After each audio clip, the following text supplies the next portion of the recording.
The entire social media is filled up with videos where they show how clean Europe and America is. I do not doubt it.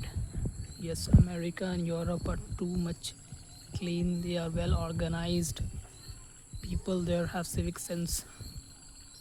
But if we keep comparing the cities of India with the cities of Europe and America,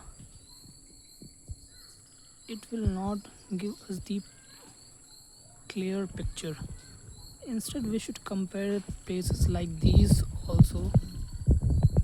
See the sunset, and air quality here is 71, which is moderate.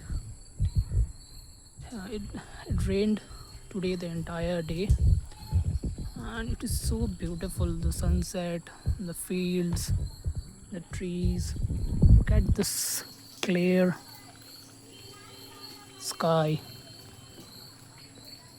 So, no, India is not polluted or trash everywhere. India is clean, most part of India is clean. Yes, we have problem in cities, that city is not well organized or well maintained.